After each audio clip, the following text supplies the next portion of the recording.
Indonesia telah memasuki tahap baru, di mana signifikansi yang dibawa oleh COVID-19 telah membawa perubahan, di mana perubahan ini memaksa kita, masyarakat yang bersosial, untuk menghadapi suatu permasalahan baru. Permasalahan baru ini ialah didasari oleh media sosial, yang disebabkan oleh tren LGBT. Tren LGBT dibawa masuk oleh para company-company besar yang menggunakan media Instagram ataupun media sosial seperti TikTok, di mana dari TikTok sendiri itu telah menggunakan FYP kita sebagai sarana untuk menormalisasi daripada LGBT sendiri. Kita bisa mengambil contoh kasus pada adanya manusia yang menyerupai laki-laki, yang menyerupai perempuan, di mana hal tersebut membuat kita sudah akan sadar bahwa itu hal normal. Di mana subliminal message tersebut juga disampaikan melalui Instagram, seperti penggunaan logo-logo LGBT di pada beberapa manufaktur mobil raksasa yang berasal dari Jerman. Yang kedua, apa sih implikasi daripada tren LGBT itu sendiri? LGBT dan trennya itu mengancam keberlangsungan remaja Indonesia. Saya, Muhammad Bilal Airi dari SMA Negeri 1 Pekanbaru dan dari Dapil Rio 1 mengatakan dengan tegas dan lugas dan mantap mengatakan bahwa Indonesia mengalami krisis darurat yang disebabkan oleh tren LGBT yang berkembang di masyarakat. Dampak daripada LGBT itu sendiri secara psikologis menyebabkan masyarakat itu gelisah dan manusia itu gelisah. Yang disebabkan oleh yang pertama, LGBT itu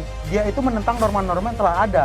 Yang kedua, mengancam daripada niatan nilai dan muatan lokal yang ada di Indonesia. Yang ketiga, pada dampak fisik sendiri, LGBT itu mampu menyebarkan penyakit menular seksual.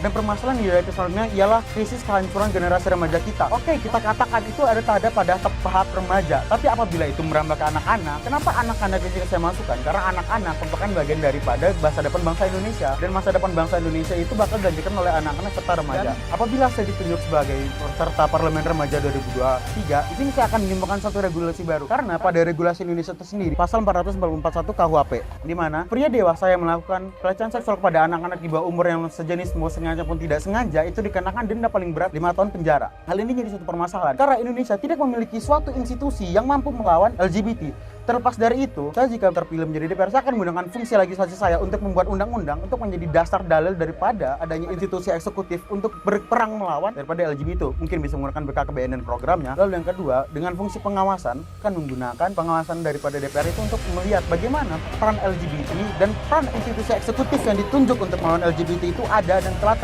evaluasi dengan baik. Masuk ke poin ketiga, di mana peran bahwa masyarakat Indonesia itu telah memasuki perang melawan itu dan akan menggunakan dana-dananya untuk melawan secara kompetitif dan jelas. Kesimpulan akan saya ambil ialah Indonesia mungkin telah mengalami babak baru dalam perang melawan LGBT.